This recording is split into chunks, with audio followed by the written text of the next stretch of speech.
Bom dia a todos vocês. Estamos tendo um problema com a conexão no Instagram. Vamos tentar mais uma vez.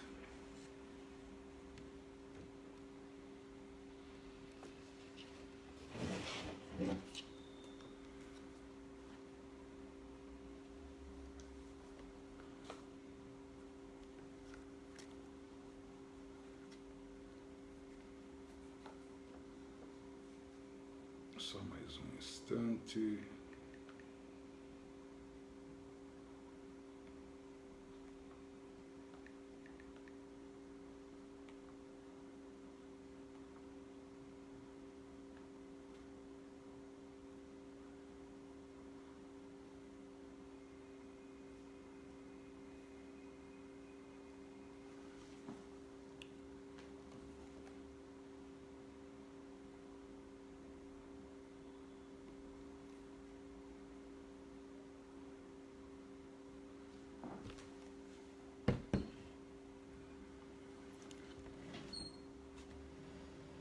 Só um instante, uma última tentativa.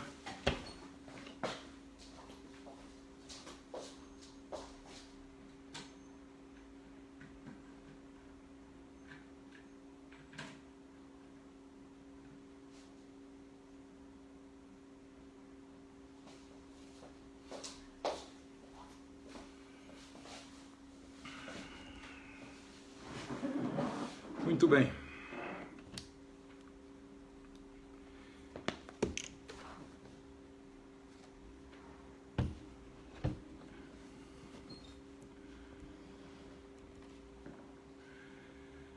Então, eu creio que hoje nós vamos só provavelmente vamos só de Face hoje.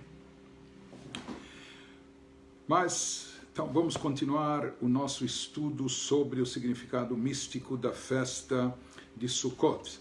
Então, conforme estávamos vendo ontem, nós explicamos que esse distanciamento ou afastamento, esse encobrimento e ocultação do aspecto carinhoso, do aspecto misericordioso de Deus, o que ocorre durante Rosh Hashanah ou até o Yom Kippur, quando se enfatiza o lado de Deus como rei, como juiz, etc., onde predomina o atributo de justiça, de rigor, aparentemente severidade, isso desperta uma seriedade, uma preocupação do nosso lado, etc. Mas nós falamos que o objetivo de tudo isso é como o pai, que ele se oculta por vezes do filho, querendo testar a força do vínculo e da relação que o filho tem com ele, saber se o filho vai ir procurá-lo, mesmo nesses momentos de encobrimento, quando o filho pode achar que o pai lhe deixou, ou o pai lhe abandonou, e o filho pode se rebelar ou se revoltar. Mas o filho que é sábio, ao invés disso, ele sabe e ele percebe, ele constata que aqui se trata de uma provação, de um teste, e ele sai em busca do pai, ou seja, ele vai procurar o pai, porque ele quer se ligar e se vincular ao pai de qualquer forma, e o pai fica extremamente satisfeito, feliz, quando ele vê essa busca por parte do filho, quando ele vê que o filho é sábio e percebe que o pai nutre por ele um sentimento de amor muito intenso, e o filho corresponde, e o filho demonstra ao pai que ele não pode estar separado dele, não pode viver sem ele, por isso ele sai com determinação para procurá-lo. Quando eles se reencontram finalmente, então a alegria é muito forte e intensa, maior do que aquela alegria que haveria se eles estivessem estado constantemente em contato e em convívio. Que a alegria que vem depois dessa ocultação, desse encobrimento, é uma alegria bem maior. Isso é o significado da alegria que acontece em Sukkot, depois desse período de rigor, de julgamento, etc. Os 10 dias de Teshuvah, onde coroamos Deus como rei, etc. Retornamos a Ele, nos subordinamos a Ele, procuramos atrair o seu reinado, que impere a sua vontade nas nossas vidas. Depois disso, já se manifesta e se revela o vínculo essencial que existe entre nós e Deus. E isso é o momento da festa de Sukkot, por isso a festa de Sukkot é uma alegria tão grande, alegria tanto para nós, o filho que a casa retorna, se reencontra com o pai e é acolhido de braços abertos, como também o pai que constata o amor que o filho tem por ele em qualquer situação, em qualquer circunstância. Então esse reencontro, ele é celebrado em Sukkot, ele se revela e se manifesta na festa de Sukkot, daí a alegria intensa que nós temos nesse período. Continua o Rav Shneur Zalman e nos diz: Vezeu inyan kol seder avodah shemirosh Hashanah de Yom Kippurim. Esse é o significado de todo o nosso trabalho, de todo o nosso serviço espiritual, desde Rosh Hashanah até o 10º dia Yom Kippur, o dia do perdão. Bemalchuyot, zichronot, veshofarot. No dia de Rosh Hashanah a gente evoca versículos e clama a Deus como Rei, evoca o reinado divino, a soberania divina. A gente evoca a lembrança de Deus procurando despertar uma memória positiva ao nosso favor, o mérito dos nossos antepassados, dos nossos patriarcas, etc. Nós mencionamos o toque do shofar e tocamos efetivamente o shofar, coroando assim Deus como Rei, expressando o sentimento que sai do fundo do nosso coração, do âmago da nossa alma. E assim prossegue-se durante os dias seguintes, o Tfilot v'Tachanunim, todas as rezas e súplicas que fazemos, Shemirosh Hashanah de Yom Kippurim, nesse período, desde Rosh Hashanah até o dia do perdão, tudo isso com que objetivo? La'alot mibchinat kriya libchinat ishtachva. Ou seja, que a gente se eleve diante de Deus, que o nosso nível de anulação, diante de Deus, o nosso nível de subordinação, o nosso nível de aproximação a Deus, seja muito mais elevado, muito mais intenso. Nós demonstramos que o nosso amor é tamanho que nós estamos prontos a abrir mão mesmo das nossas vontades, dos nossos desejos ou paixões em favor daquilo que é a vontade divina, para estar vinculado a Deus, não é? Que a nossa satisfação vai ser a satisfação dele, satisfazer a sua vontade, o seu objetivo, o seu propósito na criação, que se realiza através do ser humano de forma geral, através de Bnei Israel de forma especial, etc. Então ele nos diz, portanto, que Kavanata Esther de Rosh Hashanah, todo esse encobrimento, ou suposto encobrimento de Deus, do Pai, nesse período de Rosh Hashanah, onde ele parece ostentar juízo, rigor, severidade, na verdade, isso tem como objetivo algo maior. O objetivo disso é estimular a pessoa para que ela se aproxime ou se reaproxime de Deus, se ligue a Deus de forma mais intensa, e esse processo ocorre ou dura durante todos esses 10 dias iniciais do ano, de Rosh Hashanah até Yom Kippur. E nesse período nós procuramos trabalhar sobre si mesmos, aprimorar o nosso caráter,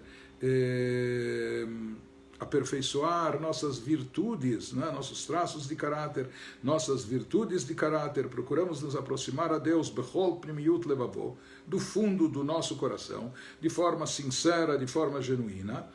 E, através disso, quando a pessoa se anula, ou seja, ele quer se vincular a Deus, para ele é tão importante estar ligado a Deus, que mesmo que para tanto ele precise renunciar a vontades, desejos seus, suas paixões, etc., mas ele sabe que o que deve prevalecer é a vontade de Deus, porque isso é o bom, isso é o ideal, não só a vontade, porque assim Deus quer, mas Deus deseja isso, quer isso porque isso é o bom, é o bem para nós, isso é o melhor que existe para nós. Então, com isso, a pessoa anula suas vontades particulares, bitul kol retzonot legamrei, deixa de lado seu ego, sua individualidade, ad she'ein lo ela ratzon echad, a ponto dele chegar a ter uma única vontade, que consiste em que? Bilti Lashem levado, apenas direcionada, apenas e tão somente para Deus.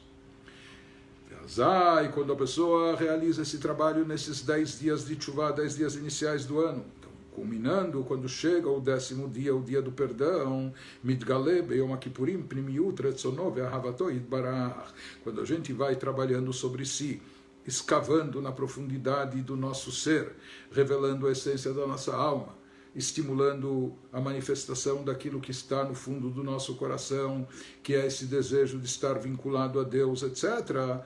Então, no 10º dia, quando chega Yom Kippur, isso de forma recíproca revela e faz com que se manifeste também o âmago, o íntimo da vontade divina e se revele o amor intenso que Deus nutre por nós. Ou seja, o término, esse jogo, né, de esconde-esconde, ou quando Deus se oculta de nós, ou quando Ele encobre o seu semblante misericordioso, piedoso, etc. Essa busca nossa durante esse período, essa procura dizendo, Deus, nós queremos em qualquer situação, qualquer circunstância estar ligados a Ti. Essa busca, essa procura termina, se conclui em Yom Kippur, Yom Slicha Bekapará, que é o dia do perdão, o dia da expiação. Quando Deus nos anistia, nos dá indulto, nos perdoa, nos abraça, nos aceita de volta. Daí então nós chegamos a estar realinhados com Deus, um alinhamento facial, cara a cara, semblante com semblante. E não só face com face, mas também panim primiut. O interior nosso, o âmago da nossa alma está ligado com o âmago da essência divina. Shemagim. Lebitul muchlat elav barach, nós chegamos a atingir no dia de Yom Kippur uma anulação absoluta diante de Deus. Isso se expressa até nos gestos de se curvar e prostrar que nós fazemos unicamente no dia de Yom Kippur nas sinagogas, né? Além de uma vez no Rosh Hashanah, enfim. Mas isso expressa essa nossa anulação completa, anulação do nosso ego, da nossa individualidade, de nossas vontades, paixões diante da vontade soberana de Deus. Bli shum ratzonot zarim, a gente exclui todas as outras vontades ou interesses estranhos a isso. Isso está simbolizado nesse curvar-se, prostrar-se que nós fazemos durante a reza de Musaf, lá pelo meio-dia ou coisa assim, no dia do Yom Kippur. E em retribuição a isso, de forma recíproca, o que a gente atrai, desencadeia, Veyair panav eleinu el toch primiut nekudat alev. Deus também revela e manifesta o seu semblante, ou ele dá as caras, por assim dizer, a nós. Ele se revela, manifesta o seu semblante piedoso, misericordioso. Ele revela e permite que se manifeste e venha à tona a essência, o âmago da essência divina, ou seja, de forma recíproca, Deus também revela o amor intenso que Ele nutre pelos filhos de Israel. Como está escrito na bênção sacerdotal, Deus ilumina o seu semblante para ti, Ele mostra um semblante alegre, satisfeito, não é? Tor primiut nekudat alev de Bnei Israel, isso se manifesta e chega até o interior, o fundo do coração de Bnei Israel.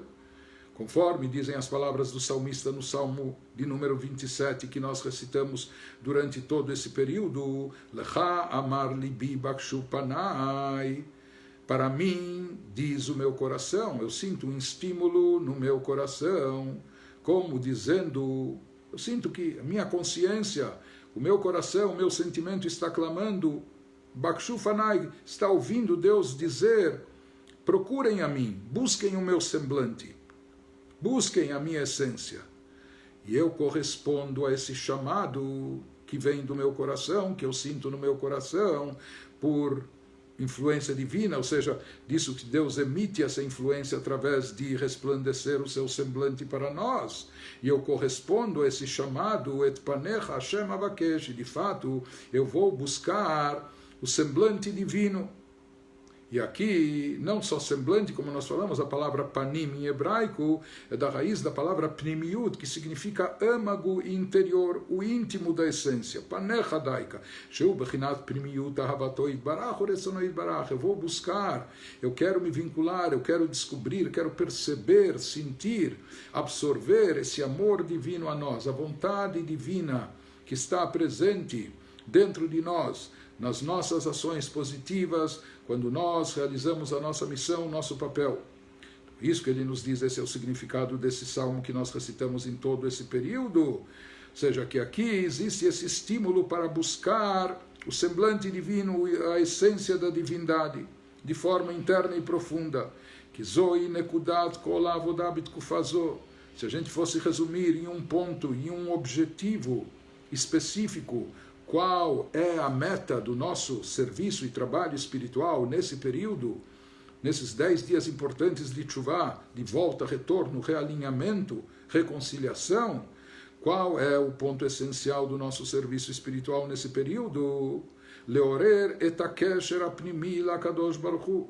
Despertar de volta, trazer à tona, revelar novamente a ligação intrínseca que nós temos com o Criador, o nosso vínculo íntimo, profundo com Deus. Esse é o significado do versículo no Salmo, Bakshu Panai, busquem o meu semblante, busquem o meu interior, Primiu Talev Shebadam, mas que a gente faça isso de coração para coração, que a gente faça isso, essa busca partindo do âmago do nosso ser, da essência da nossa alma, buscando a essência divina, entre aspas, por assim dizer, o coração divino, buscando aquilo que há de mais profundo na divindade. Ou seja, nós buscamos e procuramos Panecha Havaye, o teu semblante Deus.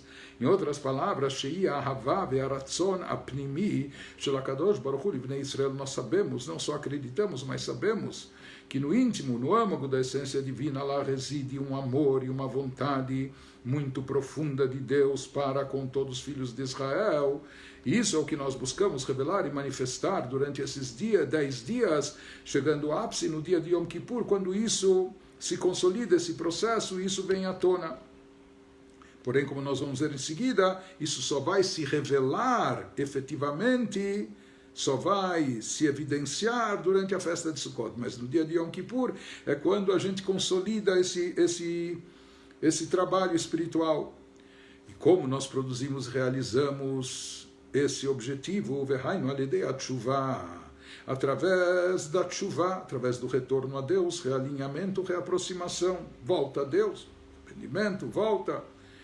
E aqui ele nos fala algo importante, que Ikar Teshuvah e Haratá Belev. O principal na Teshuvah é o arrependimento que está presente no coração, ou seja, é importante a pessoa, na prática, fazer Teshuvah. O que significa na prática? Deixar de fazer as coisas ruins, parar de fazer o pecado, parar, interromper o ciclo de transgressões, não é? Se abster de fazer o negativo e, a partir de agora, fazer apenas o que é bom e certo. Então, isso é Teshuvah na prática, isso é extraordinariamente fabuloso, é ótimo. Porém, ele nos diz, não só o que dá consistência a Teshuvah, mas também o que torna completo o processo de Teshuvah, de volta e retorno a Deus, não só no âmbito prático funcional, mas também naquilo que envolve toda a estrutura do nosso ser, o nosso pensamento e o nosso sentimento, o nosso lado intelectual, como também, principalmente, o nosso lado emocional, aquilo que toca a gente no fundo da nossa alma, no âmago do nosso ser. Ele fala que o principal na Teshuvah acaba estando relacionado com o arrependimento no coração, ou seja, dehainu la'akor aratzon shelo yirtze od klal lashuv lekisla, que a pessoa mude a sua vontade. E a vontade é algo tão importante, como a gente salienta várias vezes, aquilo que o Baal Shem Tov dizia, onde está a vontade da pessoa, lá se encontra a sua verdadeira essência. Então aqui nós temos que mudar a nossa vontade. Se até agora a nossa vontade estava direcionada para ambições pessoais, interesses particulares, desejos físicos, paixões pessoais ou o que for, então agora a gente muda o foco e a nossa vontade, e portanto também a nossa essência é cambiada e agora é depositada naquilo que é bom, positivo, naquilo que é altruísta, que é fazer e praticar o bem, agregar valor positivo a todas as pessoas que estão ao nosso redor e assim por diante, e cumprir a vontade divina e estar alinhado com ela. Então isso significa Teshuvah, a pessoa retirar do seu coração as vontades estranhas ao desejo divino e decidir de forma consistente, sólida, duradoura, que ele não vai reincidir, não vai voltar a enveredar por esses caminhos.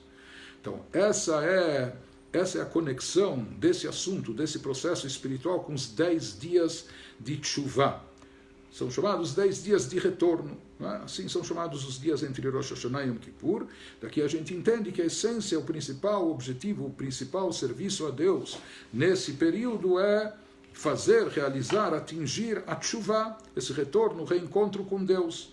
Mas ele nos diz aqui, baseado inclusive no que consta no Tânia, que kara tshuva belev, o principal da tshuva se produz no coração. Depois a tshuva prática, que a pessoa de fato se arrepende, se abstém, não volta a repetir atos negativos e assume daqui em diante somente fazer o bem, isso é uma consequência, é uma decorrência natural, como uma consequência automática daquilo, do sentimento intenso que ele vivencia no seu coração. Ou seja, tshuva não consiste apenas no fato da pessoa se conduzir na prática de acordo com a vontade de Deus, o que por si só, como falamos, isso já é extraordinariamente fabuloso. Porém, ele nos diz, espiritualmente falando, se exige algo mais, é necessário, isso requer algo mais, que isso seja não só um processo superficial na vida do ser humano, que abarque, que envolva apenas o seu lado externo, prático, funcional, mas sim que seja um processo interno, que contagia e envolve, cria um envolvimento da parte mais profunda do seu ser, do seu coração, do âmago da sua alma. Ela yachlatá ve'aratzon belev, portanto, o principal na tshuva consiste na decisão firme no coração, na vontade que se expressa no coração da pessoa, em arrepender-se das coisas negativas que cometeu, a tal ponto que ele retira completamente, por mais que talvez antes ele se sentia extremamente atraído ou seduzido por uma série de práticas negativas ou proibitivas, ele tinha prazer de falar mal do outro ou de fazer algo negativo ou o que for, mas a pessoa como que muda na sua própria essência, quando ele muda o foco das suas vontades e desejos, ele não se sente, ele deixa de se sentir atraído e seduzido por essas vontades, isso já não mais o atrai, o que prepondera dentro dele, o que predomina é a vontade de estar alinhado com Deus. Ele nos fala, isso significa tshuva, chegar a esse nível de anulação do nosso ego, da nossa até individualidade, no sentido de autossatisfação, não é? Dando margem, dando espaço para a manifestação da vontade divina dentro de nós.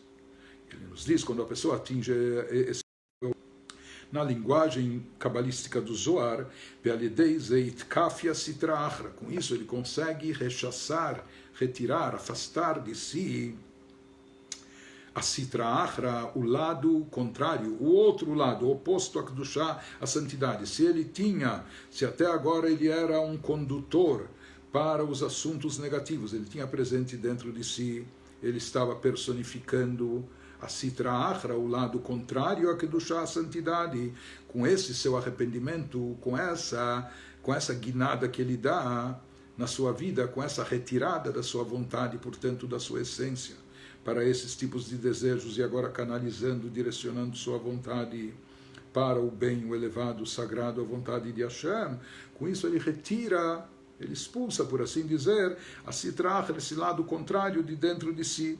E daí ele dá uma abertura, com isso ele cria um espaço, ele abre espaço, né? Prepara o terreno para que quem ocupe o espaço, para que quem preencha o seu coração, a vontade do seu ser, o âmago da sua alma, que isso esteja preenchido, repleto da revelação divina. Então isso permite, quando ele lava a sua alma, quando ele limpa o seu coração dessas inclinações, vontades negativas, então se permite que Benigla Kvod Hashem, se revela o esplendor de Deus dentro dele, ou aquilo na linguagem bíblica da bênção sacerdotal, Yaer Hashem Panav, Deus ilumina o seu semblante para a pessoa, Kirotze Hashem Be'amor, porque na realidade Deus ele também quer estar próximo de nós, presente dentro de nós, evidente na nossa vida, na nossa existência. Esse é o seu desejo, Rotze Hashem Be'amor, Deus ama, aprecia, deseja o seu povo. Que Adam, como pai, que na verdade ele quer reabraçar o filho, não é?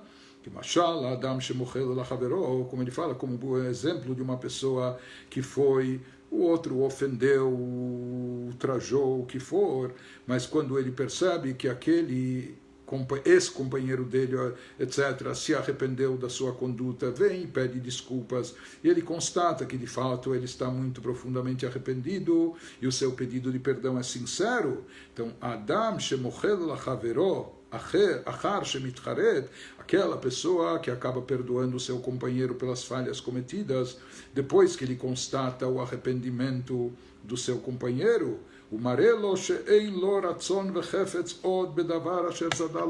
quando ele vê que o companheiro de fato se arrependeu e que ele tem um profundo remorso de ter feito aquilo que ele fez de errado e que ele jamais, não só que vai voltar a cometer isso, ele gostaria de jamais ter cometido. Com isso ele vai, por assim dizer, apaziguar aquele que ele feriu, ofendeu, etc., e vai voltar, vai retornar a ele, ao seu convívio, recuperar a sua atenção, o seu carinho, e vai ser digno também do amor do outro, da sua piedade, etc. Então, em resumo, ele nos fala, aqui nós vemos Shekol Inyan Avodah Aseret Yemei Teshuvah Uleagia Lekiruv Hashem Yitbarach. Na verdade, todo o objetivo do nosso serviço espiritual nos 10 dias de Teshuvah que precedem a festa de Sukkot consiste em que, numa reaproximação, chegar a uma proximidade, não mais distanciamento social, o que for, mas sim uma proximidade até muito íntima com Deus, Bibchinat Panim Bepanim, estando cara a cara, face a face a Ele, fitando como duas pessoas, os dois pombinhos que se fitam com amor, com carinho. Seja a Esther de Rosh Hashanah Meoreret Adam. Esse encobrimento temporário que ocorre a partir de Rosh Hashanah, dia do julgamento, dia de rigor, de severidade, na verdade ele tem como objetivo o quê? Provocar e estimular a busca do nosso lado, visando um realinhamento e uma reaproximação, que isso é o que acontece e culmina no Yom Kippur. Isso, ou seja, talvez até agora a gente fizesse as coisas, mas como a gente já comentou outras vezes, mas talvez a gente fazia isso mecanicamente, talvez fazia isso sem olhar para a cara, né? Sabe aquela pessoa que está falando com você e você continua digitando e etc. Sim, estou ouvindo, sim, né?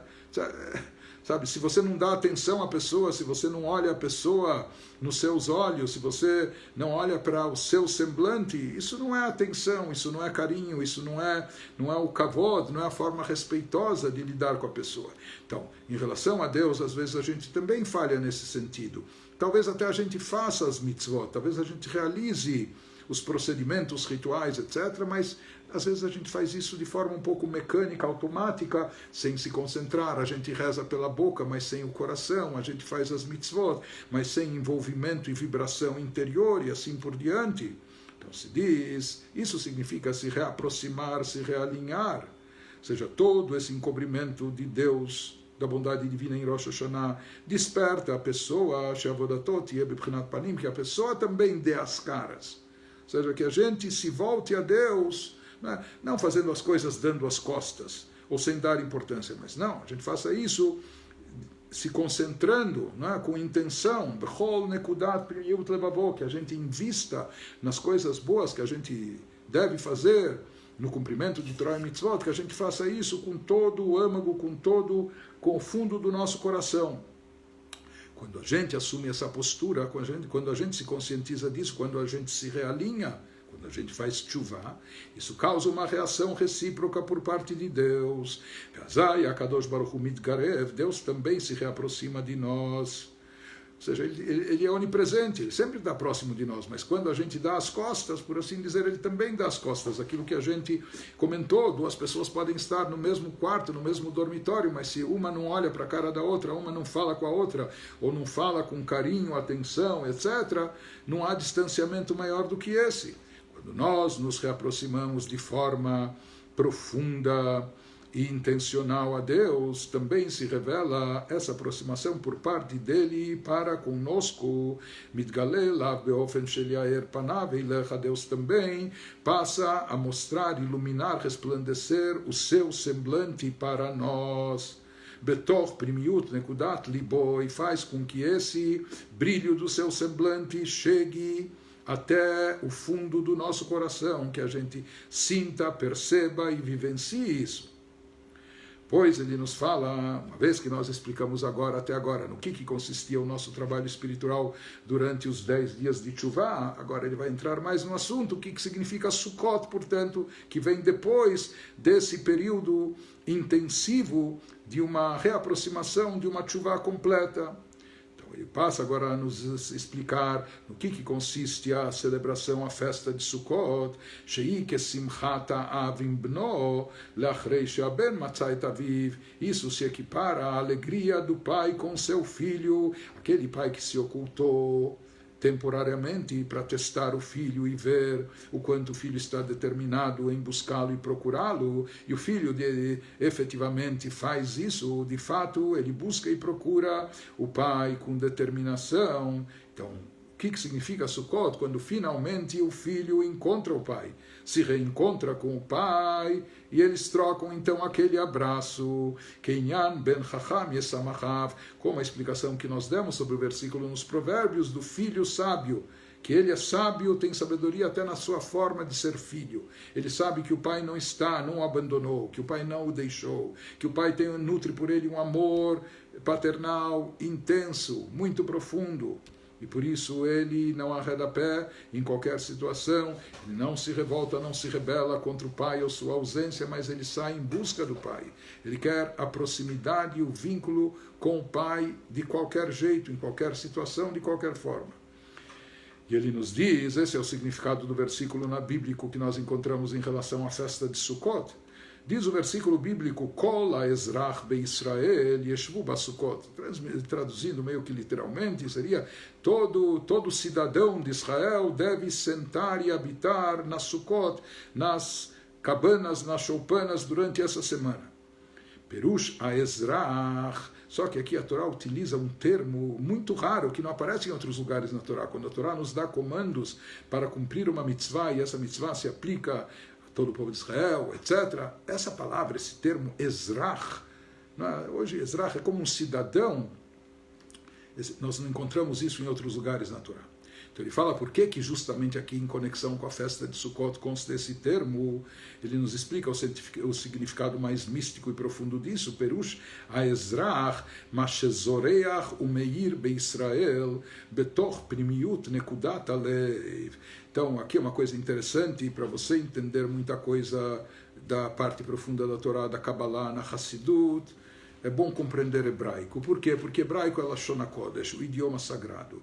E quando você compreende o hebraico e você sabe que no hebraico, no idioma sagrado, nada é aleatório, as palavras ou os nomes, seja das pessoas ou os verbos, tudo tem um significado mais profundo e uma razão de ser, e tudo tem uma correspondência e equivalência.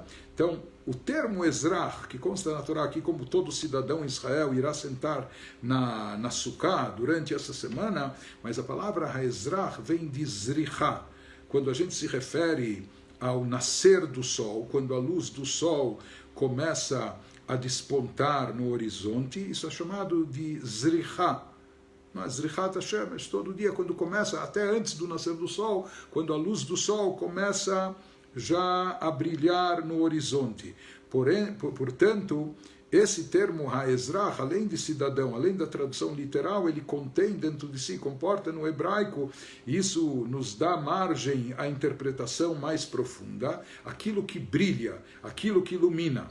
Ele nos diz, aqui em Sukkot é utilizado esse termo, Kol ha'ezrach be'Israel yeshvu ba'Sukkot. Por que é utilizado aqui? Mashezoreach umeir be'Israel betoch primiut nekudat alev. Ele diz, sabe como nós chegamos em Sukkot, como nós vamos habitar na Sukkah, através disso que brilhou, iluminou, aquilo que resplandeceu dentro de Israel, no seu interior, no fundo do seu coração, no âmago da sua alma.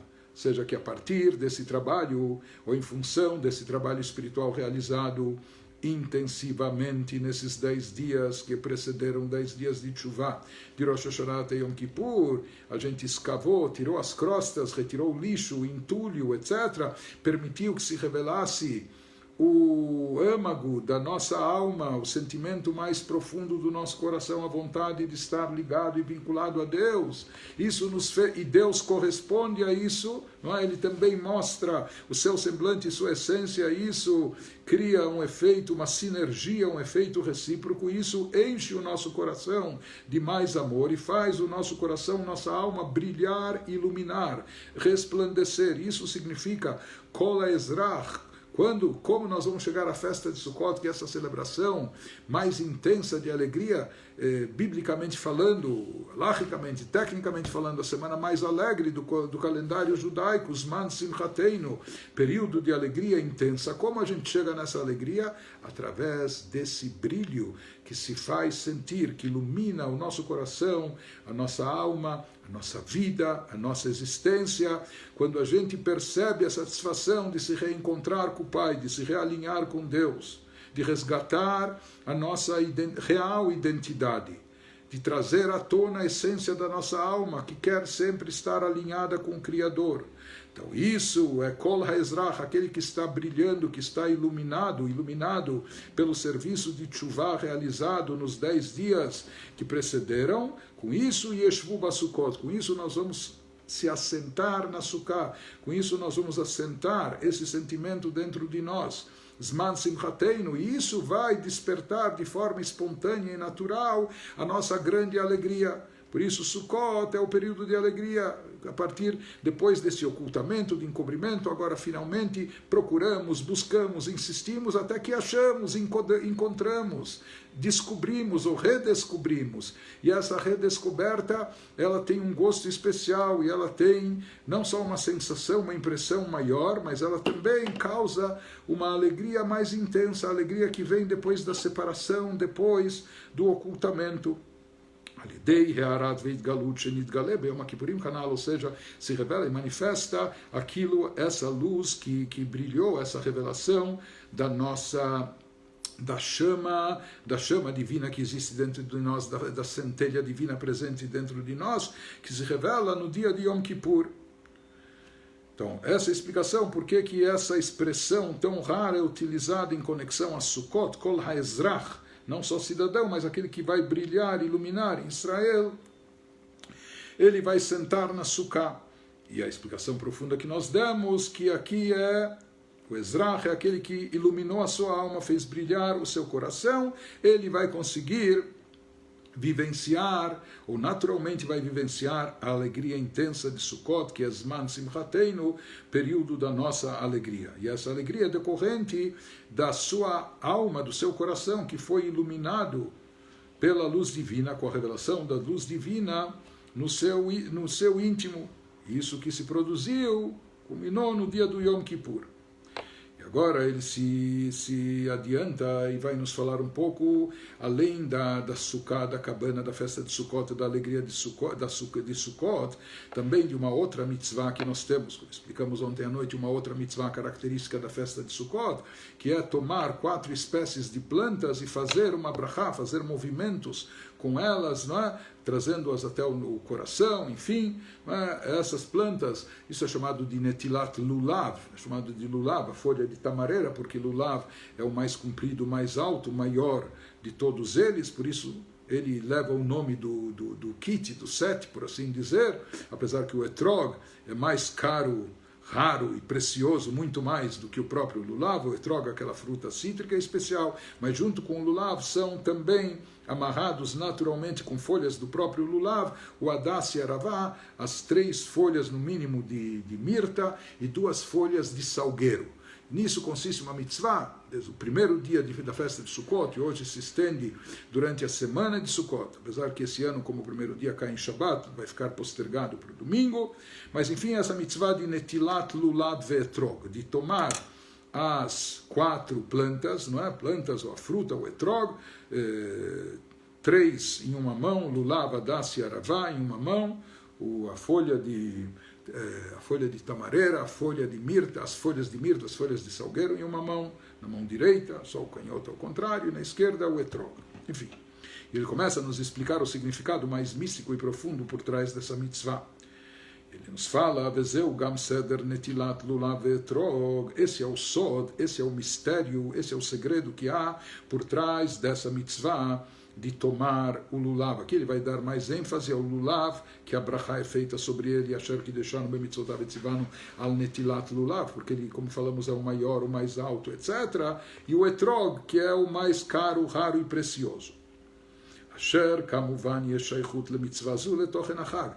Não há dúvida que há uma correlação dessa mitzvah com o conteúdo profundo e significado profundo da festa de Sukkot. E o fato de Sukkot ser Zman Simchateinu. E quem se lembra daquela pergunta que a gente propôs no início, se Sukkot vem lembrar as cabanas que os judeus habitaram, as tendas que habitaram durante a jornada no deserto, ou como Deus nos cobriu com suas nuvens de proteção, nuvens de esplendor, etc.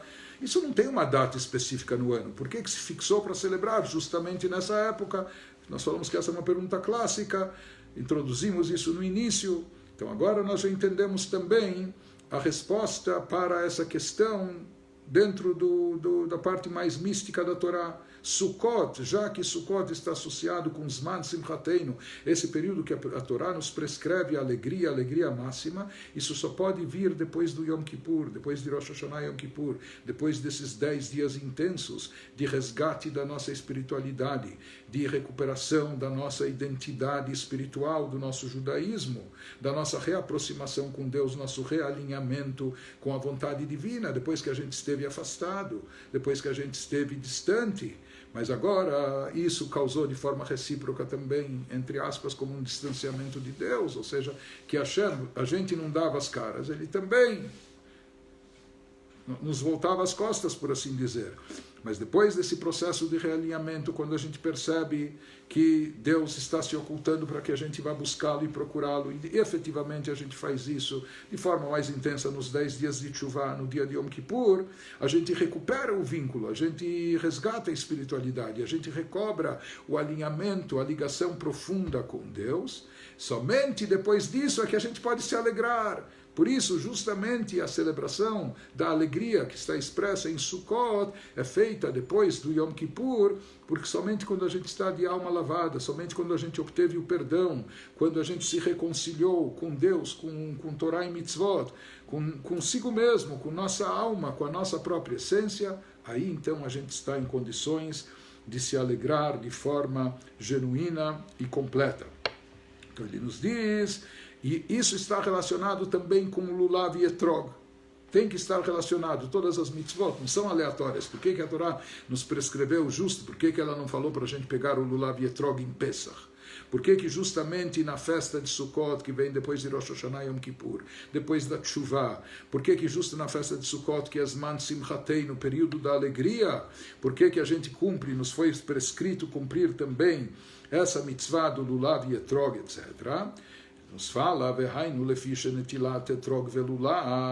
porque essa mitzvah de tomar o etrog e lulav, moragam ken al simchazot, ela também expressa essa nossa grande alegria, essa nossa plenitude, essa nossa felicidade intensa. Meitgalut Hearat Panim Delemala, que vem em decorrência da proximidade de Deus que se revela para nós, quando Deus mostra para nós o seu semblante, Veor Ahavato Itbarach Livnei Israel, e resplandece a luz divina, expressando o amor que Deus tem pelos filhos de Israel, Biprimiut Levabam, isso se vai sentir no âmago, no interior do nosso coração, e nós já vamos ver como isso se relaciona com o Lulav e Etrog. Para entender isso, ele vai nos explicar, de acordo com o Midrash, o significado, o sentido mais alegórico e depois também mais místico dessas plantas, da fruta do etrog e da planta do lulav, que é a folha de tamareira. Que Amru Rezal, disseram os nossos sábios, assim afirmam os nossos sábios no Midrash, algo muito interessante. Pri Etz Hadar, interessante também notar que na Torá não consta o nome dessas plantas. eles estão quase que codificados, não consta a palavra nem etrog, nem lulav, nem adas, nem aravá. Como nós sabemos que essas plantas são justamente essas? Pela Torá oral, que é a tradição que nos foi dada no Monte Sinai por Deus, junto com a Torá escrita. Sim, foi a vontade divina que uma parte fosse dada de forma escrita e outra parte fosse dada de forma oral, que depois deu origem, acabou sendo transcrita, boa parte dela, no Talmud, na Mishnah, na Gemara, etc. Mas de qualquer forma, na Torá, o etrog é identificado como Pri Etz Hadar, fruta bela de uma árvore. Pri, fruta, etz, de uma árvore, hadar, mehudar, algo belo, bonito. Como nós sabemos de onde chegamos depois, que é justamente o etrog, isso está explicado no Talmud. A mesma coisa também, v'lukachtem lachem pri etz hadar kapot tmarim, o lulav, nós sabemos essa como, que não é a própria tâmara, mas são folhas de tamareiras, kapot marim, anaf etz avot ve'arvei nachal. E assim está também o nome das outras plantas. Mas o Midrash nos diz algo interessante, ele diz, sabe o que quer dizer Pri Etz Hadar? Ou seja, de forma alegórica, ele nos fala que esse fruto bonito se refere a Kezé Akadosh Baruch Hu, ao próprio Deus, ao próprio Criador. Ou seja, de acordo com o Midrash, conforme dizem os nossos sábios, Nimtza shenetilata etrog morá ala kesher sheyesh ladam im Akadosh Baruch Hu. Isso indica a nossa ligação com o próprio Criador. Interessante que existe também um outro Midrash, existem coisas muito bonitas, interessantes, sobre os significados dessas 4 plantas, etc., o que se aprende delas, qual a mensagem que elas nos transmitem, o que essa mitzvah expressa para nós. Há um Midrash também que compara cada uma delas com um órgão do ser humano. Então se fala que o etrog é como o coração, seu tamanho, seu formato, etc. O lulav, que é alto, grande, é como a espinha dorsal, a coluna vertebral do ser humano. Se fala que as folhas do hadas, o formato delas são como os olhos, enquanto que as folhas da aravá, do salgueiro, são como os lábios. Interessante que o etrog, por isso o etrog também ele tem que ser perfeito, pessoas examinam com lupa que não tenha nenhum corte, nenhum risco, nenhum furinho e etc. Se colocar uma agulha e furar, isso pode já prejudicar todo o etrog. O etrog é comparado com um coração, o coração tem que estar límpido, puro, super preservado, órgão mais delicado no corpo humano, etc. Não?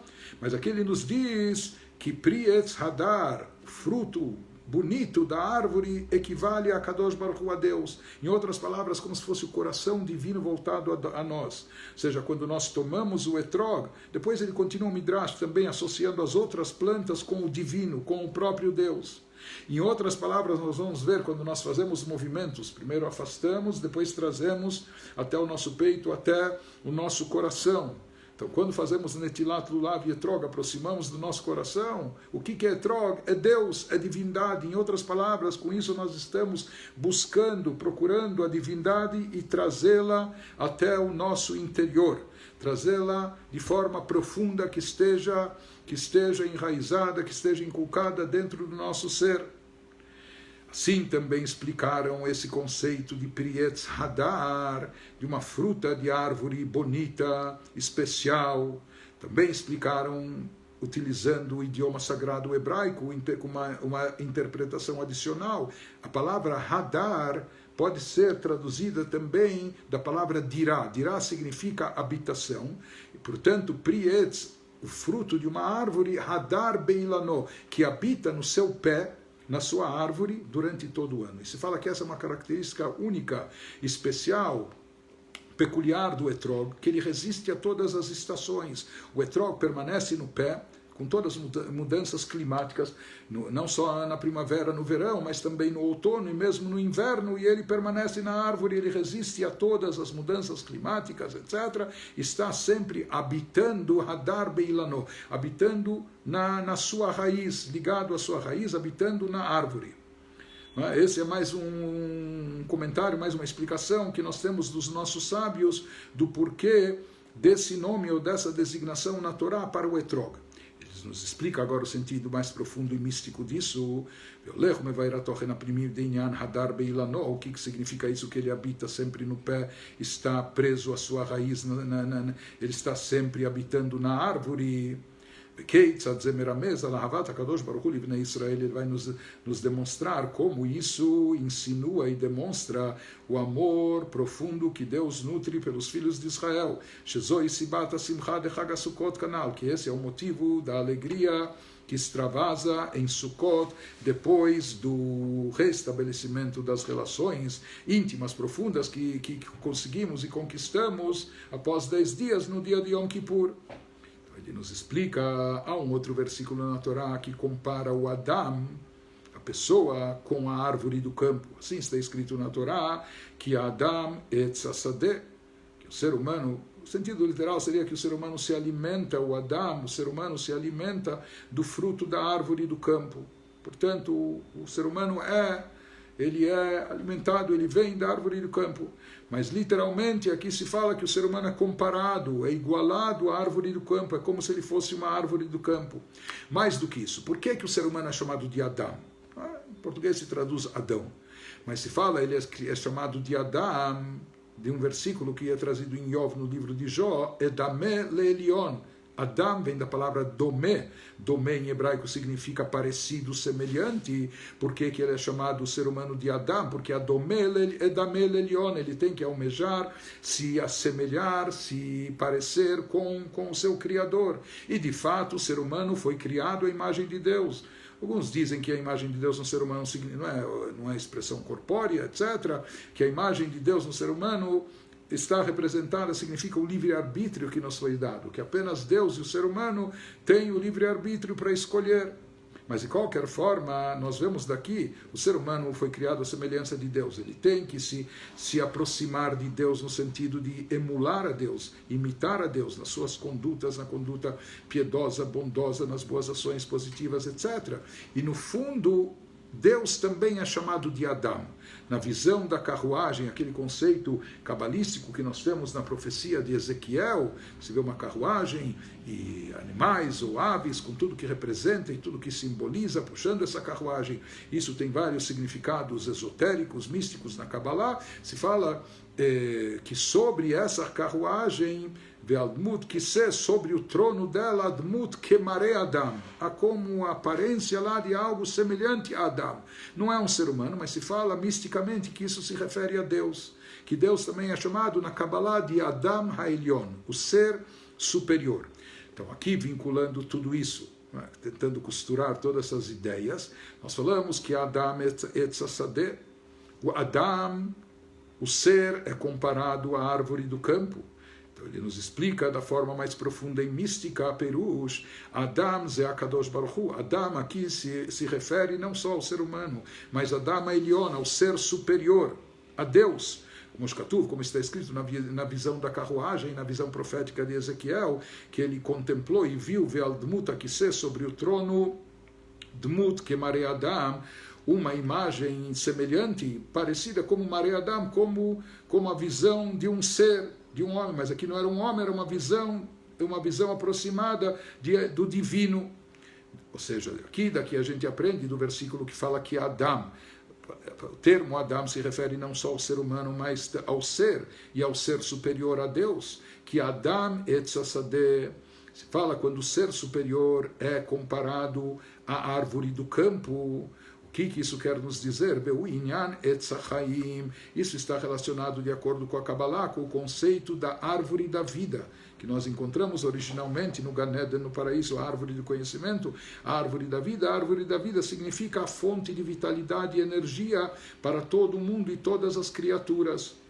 Então, ele nos diz o significado mais profundo desse versículo, que Adam, se referindo ao ser superior a Deus, etz hasadeh, ou seja, Deus é chamado aqui de Adam Elion, ser superior, e se diz que ele, por que é comparado com a árvore do campo, que isso associa, ou seja, assim como Deus, assim como a árvore do campo é a fonte dos frutos que alimentam, Deus também, através do Etz HaChaim, da árvore da vida, ele nutre de vitalidade e energia a todos os seres do universo, todas as criaturas do mundo, e ele é também Mekor HaChaim Shel Neshamot Israel, ele é a fonte de vida de todas as almas de Israel.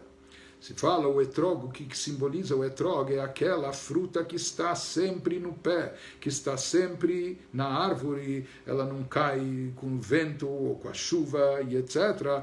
Ela está firme, ligada à sua fonte, à sua raiz, à árvore. Então, Hadar Beilanó, aquele que é belo porque ele está sempre habitando a sua origem, a sua árvore, ou seja, isso indica que ele está intimamente ligado com sua raiz, com a árvore.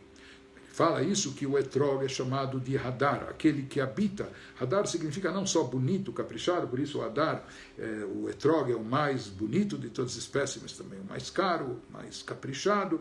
Mas além disso, ele é chamado Hadar, explicamos em hebraico, aquele que habita na árvore. Que isso simboliza Amore Alinyan Shel Kviut, que ele tem aqui uma fixação, ou seja, ele tem um vínculo essencial, intrínseco com sua raiz, com a árvore, com o lugar de onde ele se deriva, e ele está fixo nisso e não se separa, não se desvincula. Na verdade, o objetivo principal, o produto principal da árvore, o que ela produz é o fruto. Por isso o fruto é chamado da parte mais profunda, que nisso reside o objetivo de toda a árvore. O objetivo da árvore é produzir esses frutos. Aqui, o que significa esse fruto? Como nós falamos que o etrog é até comparado com o coração, mas aqui nós estamos falando de Deus, ou seja, que o etrog é a Kadosh Baruch Hu, como falou o Midrash. Isso se compara ao amor que Deus nutre e tem por nós, pela criatura, por Bnei Israel, etc. Sheu inyan pnimiut ahava sheyesh la'havaya aleinu, ou seja, o etrog ele representa e simboliza o amor profundo que Deus nutre por nós. Como está escrito no Shir HaShirim, no Cântico dos Cânticos, que é uma metáfora que descreve o amor de Deus pelo povo de Israel. Livavtini achoti kala. Livavtini, o meu coração está contigo, minha irmã, minha noiva. Na verdade, se trata do amor à noiva, mas ele compara ela também como uma irmã, porque a irmã já tem laços sanguíneos, é um amor que está presente por natureza e que nunca se desmancha, etc. Assim ele diz à noiva, ele expressa, você vai ser para mim não só como uma noiva, mas até também como uma irmã, vai ter esse amor duplo e redobrado. Deus fala Livavtini, como Rashi explica lá, Kadosh Baruch Hu Omer, Mashachta et libi elecha, o meu coração está com vocês, vocês tomaram o meu coração, vocês atraíram o meu coração para dentro de ti, de vocês. Achoti kala, minha irmã, minha noiva. Ou seja, aqui o amor está expresso, ele reflete aquilo que há no fundo, no interior do coração. E se fala assim, diz o Midrash, Israel betavna deli bayatvei, que o povo de Israel está presente, por assim dizer, nas câmaras mais profundas, entre aspas, do coração divino. Venifleah havatolahem, e é fabulosa, é fantástica, o amor que Deus nutre por nós, ou seja, em termos espirituais, ele nos diz o que significa o etrog, sempre ligado e preso na árvore, na sua fonte, na sua raiz, que esse amor intenso que Deus nutre por nós, ou seja, que esse é o fruto da árvore, não é? Essa é a essência, esse é o produto principal, isso está sempre ligado à fonte e à raiz, ele está sempre habitando na sua árvore, ou seja, que a árvore representa a árvore da vida, fazendo alusão a Deus, que é a fonte de vitalidade, e aqui o fruto ligado a ela constantemente, que é o etrog, isso se refere a Lahavat HaKadosh Baruch Hu Likneset Israel, o amor intenso que Deus tem pela comunidade de Israel, Sheitekuah Boid Barach B'Primiut Levavó, que isso está fixo, estabelecido dentro do coração divino, por assim dizer, a tal ponto que é comparado como se o povo de Israel habitasse nas câmeras profundas do coração de Deus. A tal ponto é grande o amor, intenso o sentimento que Deus nutre por nós. É um amor fabuloso, não é? E é uma coisa especial, e esse é o conceito do etrog, Hadar Beilano, que simboliza o etrog, que está sempre ligado a árvore, a raiz, de Ilan Kayala Adam Eliona, que a árvore simboliza o Adam, o ser superior, Deus, que é comparado com a árvore do campo, a árvore da vida, e o amor que ele tem por Bnei Israel, que está sempre habitando o seu coração. E amanhã, se Deus quiser, a gente vai continuar explicando qual o significado místico dos movimentos que nós fazemos com o Lulav, o que significa o Netilat Lulav. Hoje paramos por aqui, se Deus quiser, amanhã continuaremos. Tenham um ótimo dia. Até amanhã, se Deus quiser.